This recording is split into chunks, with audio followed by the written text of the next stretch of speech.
Bismillahirrahmanirrahim. Assalamualaikum warahmatullahi wabarakatuh. Alhamdulillahirrahmanirrahim. Assalatu wassalamu ala asrafil anbiya'i wal mursalin Sayyidina maulana Muhammadin. Rabbi shrah li sadri wa yassir li amri wahlul 'uqdatam min lisani yafqahu qawli. Amin.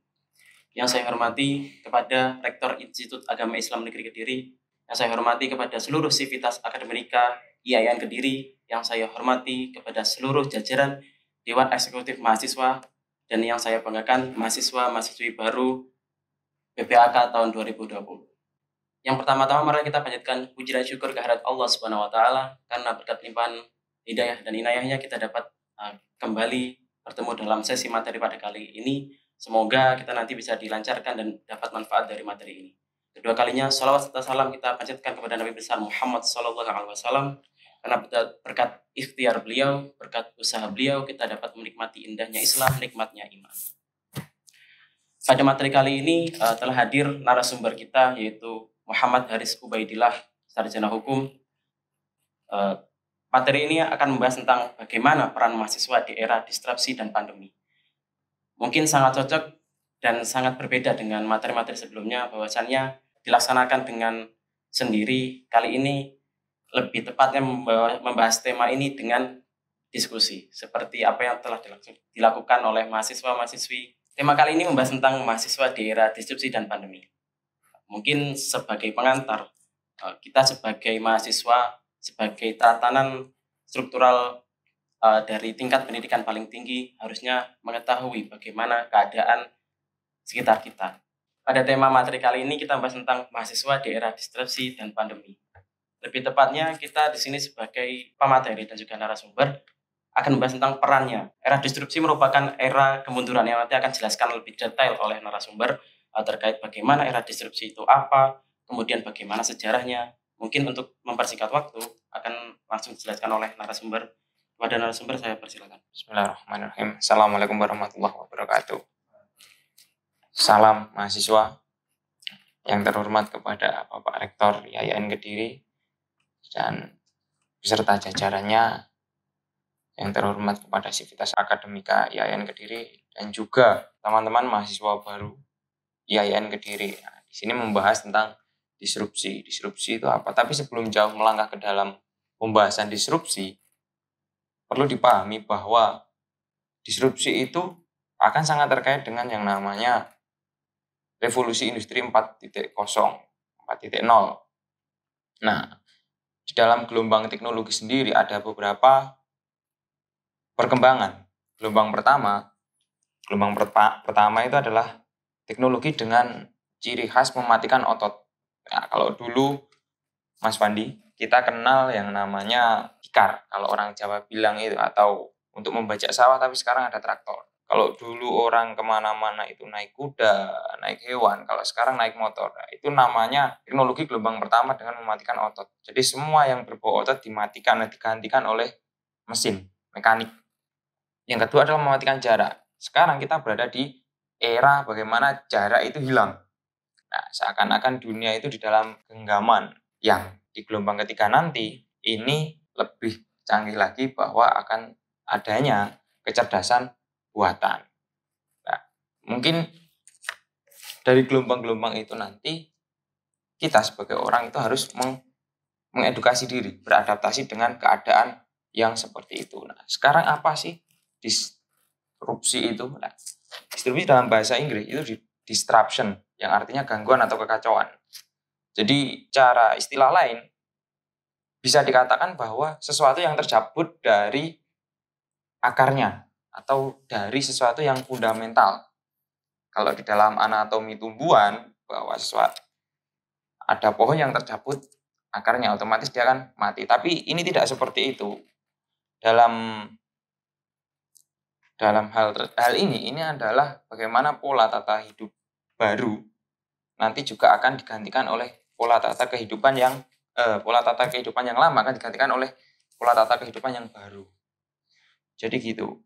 Sedangkan gini, sejarah globalisasi menunjukkan bahwa setiap perubahan zaman memiliki penggerak. Jadi ada perbedaan antara satu dengan yang lain.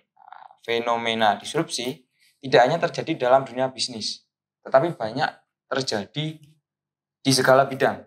Kalau dulu hanya di bidang bisnis, sekarang merambah ke banyak bidang seperti pendidikan, lalu hukum, juga kepada bidang pemerintahan. Ya, untuk contoh pemerintahan, pemerintah hari ini dihadapkan dengan program yang namanya e-government. Bagaimana orang itu bisa mengakses apa yang menjadi fasilitasnya itu secara lewat jejaring internet. Itu yang pertama. Yang kedua, lewat di bidang pendidikan. Jadi ya, banyak sekarang, apalagi kita ada di masa pandemi. Kalau masa pandemi sendiri kan semua orang tahu ya bagaimana keadaannya. Di masa pandemi, bagaimana internet itu menjadi penyambung seluruh kegiatan belajar mengajar. Semuanya sekarang serba online, baik mengerjakan tugas, baik bertatap muka di dalam jaringan. Nah, yang ketiga adalah di bidang hukum. Nah, bidang hukum sekarang banyak perkembangan karena otomatis regulasi dari tata aturan yang ada harus mengikuti pola perkembangan zaman, tidak mengikuti dari apa yang terjadi sebelumnya. Jadi intinya gini, di era disrupsi kita itu dihadapkan bagaimana kita nanti akan meninggalkan pola-pola lama dan beradaptasi dengan pola-pola baru yang lebih, kalau Prof. Renal Kasali itu mengatakan disrupsi akan terjadi di banyak sistem gitu. Jadi kalau teman-teman mahasiswa itu pengen mempelajari tentang disrupsi, bisa baca buku Prof. Renal Kasali tentang disruption. Melihat perkembangan zaman sendiri itu kan tentu tidak lepas dari yang namanya ilmu teknologi ya. Nah, tadi sudah disebutkan mengenai bagaimana gelombang teknologi. Yang pertama itu mematikan otot. Kita ketahui ada 1.0 kemudian 2.0 lah, itu kan dari sistem kerja yang manual kemudian digantikan sistem kerja mekanis. Kemudian juga ditemukan listrik dan mesin uap, nah itu sebagai bentuk pengembangan teknologi yang menggantikan kerja manusia. Kemudian yang kedua terkait dengan mematikan jarak ya. Ini sudah masuk pada 3.0 dan 4.0 lah. Dalam ini komputerisasi kemudian otomatisasi lah ini sangat dipakai di sini lah. Kemudian yang kecerdasan buatan, nah ini adalah proyeksi dari 5.0 atau intelligent artificial. Ya, seperti itu. Mungkin lah dari beberapa gelombang teknologi seperti ini Mas Ubed, bagaimana jelas akan menimbulkan dampak terutama untuk generasi milenial. Tentu setiap yang namanya era disrupsi itu selalu istilahnya ada eranya sendiri. Nah, bagaimana dampak untuk milenial pada saat ini, terutama pada yang menjalankan 4.0 seperti pada saat ini? Nah, kalau kita ngomong pengaruh ya, otomatis semua era itu punya pengaruhnya. Baik nanti ini bisa menjadi pengaruh yang positif maupun pengaruh yang negatif. Yang pertama, ini adalah pesatnya informasi. Nah, disrupsi memang seperti dua sisi mata uang. Ya, bisa nanti menjadi sebuah. Jadi kalau kita menilik dari pengertian kekacauan ataupun gangguan, tapi tidak hanya diartikan sebagai ancaman, tapi ini juga peluang. Karena dengan pesatnya informasi, sekarang pengaruh pertama itu adalah pesatnya informasi. Orang itu merasa seluruh dunia itu ada di genggamannya. Dengan alat yang kecil yang mungkin orang sebut gadget ataupun smartphone, HP. Sekarang itu sudah menjadi kebutuhan. Karena apa? Semua by online di dalam jaringan, baik pendidikan maupun apapun, orang menggunakan barang tersebut. Nah, generasi muda, yakni mahasiswa yang notabene punya kebebasan, dengan pesatnya informasi mereka itu terbiasa sendiri. Jadi ketika terbiasa sendiri, mereka mengakses informasi sendiri, mereka memperoleh guru gitu ya. Iya. Jadi ada kenikmatan ketika mereka itu bisa mencari informasi. Setelah mencari informasi, mereka itu share. Nah, contoh lah, seumpama kamu dapat informasi paling utama, pasti minimal nanti menjadi status di sosial mediamu. Ketika kalau nggak gitu, kamu yang menjadi pertama kali share, otomatis kamu punya kenikmatan dari hal tersebut. Nah, namun yang menjadi riskan itu bahwa informasi yang diterima ataupun yang didapatkan itu rata-rata adalah informasi yang viral. tanpa ada saringan memilah mana yang benar ataupun mana yang tidak relevan dan mana yang bisa dipertanggungjawabkan. Nah, dan yang kedua, maksudnya dalam pesatnya arus informasi, di dalam sosial media orang itu cenderung akan punya yang namanya, setiap orang kan punya kepribadian. Nah, tapi ketika pesatnya informasi dengan berkembangnya sosial media, satu orang itu bisa berkepribadian ganda maupun 3 di sosial media. Mungkin kalau bisa dirasakan, kamu menjadi pendiam ketika ada orang lain. Tapi ketika di sosial media kamu ngoceh. Kamu seperti orang yang mendapatkan kenikmatan ketika bisa curhat di sosial media. Lah itu yang sekarang terjadi. Jadi kalau bisa contoh, saya punya adik saya itu kecil, dia itu kalau di rumah pendiam. Tapi kalau ketika dia sudah pegang HP, dia sudah mainan sosial media, WhatsAppan atau itu bisa berbeda, sangat berbeda dengan kepribadian yang asli di dunia nyata. Itu Jadi untuk, sangat mempengaruhi interaksi sosial dengan orang lain ya. iya, baik secara, jadi perbedaannya kan mungkin kalau di dunia nyata nanti kita punya 2 dimensi akhirnya, dunia maya dan dunia nyata. Dan akan mungkin, sangat mungkin membentuk 2 karakter yang berbeda. Nah, itu yang poin pertama. Yang poin kedua, pengaruh dari di era disrupsi adalah hilangnya profesi lama dan munculnya profesi-profesi baru. Contoh. Sekarang kita ngomong hilangnya profesi lama itu ada yang namanya dulu tukang antar koran, lapor koran. Sekarang koran itu semua sudah by online, ada dalam jaringan.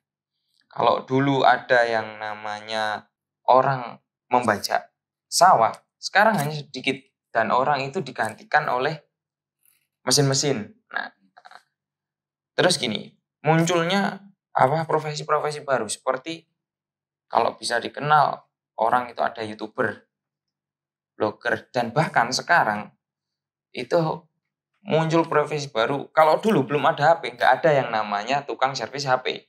Ini paling mudah. Kalau sekarang sudah muncul HP, ada tukang servis HP. Berkembang ke hal-hal yang lain. Kalau dulu tidak ada, sekarang ada. Dan yang dulu ada mungkin sekarang hilang. Nah, itu. Jadi muncul banyak profesi-profesi baru yang itu akan mengikis, menggantikan profesi-profesi lama. Dan yang ketiga adalah dalam pembentukan mental. Jadi gini, generasi mahasiswa di era disrupsi ini yang sering disebut dengan generasi milenial bisa dikatakan generasi yang beruntung, gitu loh kan. Jadi generasi yang beruntung, mereka itu punya apapun, dapat apapun lewat yang namanya gadget. Mereka bisa hidup sendiri tanpa bantuan orang lain. Nah, mereka punya, tapi generasi milenial ini adalah generasi yang punya kepercayaan diri tinggi. Namun cenderung akan lebih mudah sakit hati. Karena apa? Mentalnya yang kurang. Karena mentalitas itu terbentuk karena gini. Kamu terlahir dari rata-rata kan ketika di era sekarang orang miskin yang sangat miskin banget kan jarang. Jadi kita berada di kelas menengah. Nah, kelas menengah itu cenderung orang tua itu menganggap anaknya itu adalah objek. Kamu pernah merasakan nggak? Anak itu menjadi sebuah objek. Contoh kamu, baju dibelikan. Terus smartphone, HP dibelikan, dipilihkan. Terus kamu harus sekolah di mana orang tua yang pilih. Jadi seolah-olah gerak dari anak itu dibatasi dan semua ditentukan oleh orang tua. Dan ketika seperti ini akan mempengaruhi ketika dia terjun ke dalam dunia pekerjaan. Jadi mereka kurang punya atau kurang cerdas dalam pengambilan keputusan. Jadi semuanya yang serba dulunya itu diatur, sekarang mereka harus mandiri. Bisa dikatakan self-driving mentality-nya kurang. Jadi untuk pengambilan keputusan mereka tidak cakap. Nah, apalagi dengan kesendiriannya yang nyaman, mereka tercenderung individualis. Ketika orang individual, otomatis berbeda dengan tugas fungsi mahasiswa yang hari ini mungkin bisa dikatakan pudar, entah pudar ataupun luntur. Jadi kita itu kembali lagi ke peran fungsi mahasiswa bahwa kita menjadi agen of change, agen of social control, dan agen of balance. Dan ketika kita dimanjakan dengan individualisme, otomatis kita tidak akan bisa peka terhadap sosial. Kalau dulu saya kuliah itu yang diajarkan pertama kali itu adalah peka sosial. Itu Van. Mungkin ada 3 poin itu yang menurut saya adalah pengaruh dari era disrupsi pada hari ini yang bisa dirasakan. Baik Mas, nah ini kan tadi sudah dibahas mengenai bagaimana era disruption itu, kemudian bagaimana pengaruh serta dampaknya dari gelombang teknologi yang sampai sekarang itu sudah semakin pesat. Nah ini kan banyak yang harus dilakukan, termasuk dalam pemilahan informasi, kemudian seperti itu. Jadi jangan asal share, jangan menge-share berita yang hanya viral, tapi juga yang faktual. Mungkin semacam itu. Nah, dari apa yang telah dipaparkan, mungkin seperti ini Mas. Ini kan kita sebagai mahasiswa, terutama untuk teman-teman mahasiswa baru yang sekarang mendengarkan. Nah itu kan apa yang harus kita lakukan gitu loh. Kita sebagai seorang mahasiswa yang dulunya sebagai siswa, kemudian kita beranjak di kampus yang tentu akan bertemu dengan orang lain, bertemu dengan kehidupan yang lain, interaksi yang lain, lingkungan yang lain. Apa yang harus kita lakukan sebagai mahasiswa? Yang pertama itu memang yang kalau jadi apa sih yang harus apa yang bisa kita lakukan gitu kan? Kalau kita dengan situasi yang seperti ini, yang pertama itulah open minded, beradaptasi. Jadi adaptasi itu adalah langkah awal. Karena apa? Mau tidak mau kita sekarang berada di era yang seperti ini. Jadi penguasaan tentang informasi dan teknologi itu benar-benar dituntut. Jadi kalau seumpama kamu mahasiswa Usuluddin, tidak dipungkiri kamu akan belajar yang namanya informasi dan teknologi, penguasaan materi, baik secara praktis maupun teoritis, gitu kan ya.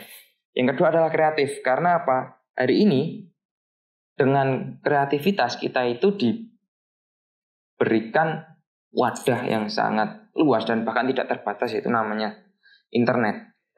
Ketika kita kreatif, kita bisa menjadi seorang mahasiswa yang produktif. Baik nantinya kita melangkah di dalam dunia pekerjaan maupun sekarang kita masih dalam tahap pembelajaran. Jadi kreatif untuk menuju produktif. Jangan asal-asalan. Yang ketiga adalah mandiri. Ketika mandiri dengan kemudahan akses informasi, para mahasiswa bisa memilih informasi yang diperlukan. Dengan demikian harusnya mendorong mahasiswa mandiri dalam belajar. Jadi kalau dulu kita itu ada seorang dosen yang memberikan materi dan materinya itu melulu, kita lebih terbuka, kita bisa cari komparasi antara apa yang disampaikan oleh dosen kita, dan nanti ketika kita kurang paham dan ada pemahaman lain, kita bisa mencari di internet. Tapi tetap dengan memperhatikan sumber dari informasi tersebut. Yang keempat adalah menjadi pelopor. Mahasiswa tetap pada tugas pokok dan fungsinya, yaitu menjadi agen of change, agen perubahan, agen social control, agen of balance pada era disrupsi hari ini. Menjadi pelopor gerakan sosial, karena sekarang lebih mudah menjadi pelopor gerakan sosial. Kita bisa lewat leaflet di media-media sosial, Facebook, Instagram, bisa bikin video jadi YouTuber yang mungkin bisa menjadi pelopor untuk teman-temannya. Yang kalau di era pandemi kita bisa menjadi agen dari namanya kampanye kesehatan. Kalau kita hari ini kan memang physical distancing, jadi kita jaga jarak, memang seperti itulah. Kita bisa menjadi agen yang selalu menggaungkan hal tersebut, karena sebenarnya bukan hal yang sulit bagi seorang mahasiswa, karena kalau semua berbasis jaringan atau berbasis internet, ini akan lebih mudah, gitu Pak. Jadi adaptasi adalah merupakan kunci utama, karena sudah beradaptasi, kita nanti akan bisa survive gitu. Kita bisa tahu apa yang harus dilakukan, termasuk dalam era pandemi seperti ini. Kemarin teman-teman KKN Angkatan 2017 juga telah melaksanakan KKN daring. Nah itu salah satu bentuk bagaimana kita menyesuaikan diri terhadap pandemi. Kemudian juga bagaimana kita menjadi pelopor kesehatan, baik yang secara individu maupun secara kolektif. Kita menerapkan protokol kesehatan, kemudian kita memakai masker, kemudian jaga jarak dan lain sebagainya. Sebagai bentuk kita menjadi pelopor minimal secara individu, kemudian berjarak menjadi secara kolektif atau ke masyarakat. Mungkin seperti itu. Nah, mungkin ini berbeda dengan materi-materi sebelumnya. Ini kita lebih enak untuk diskusi karena ini bahwasa ini adalah opini. Jadi siapapun bisa berpendapat terkait hal ini. Jadi untuk teman-teman mungkin yang masih dirasa kurang bisa mencari informasi yang lebih valid atau mencari di jejaring yang lain. Mungkin sekian saja. Terima kasih kepada Mas Ubed dan saya Fandi Diana Arifin selaku moderator. Mohon maaf dan terima kasih atas waktunya. Wallahul muwaffiq ila aqwamit thoriq. Assalamualaikum warahmatullahi wabarakatuh.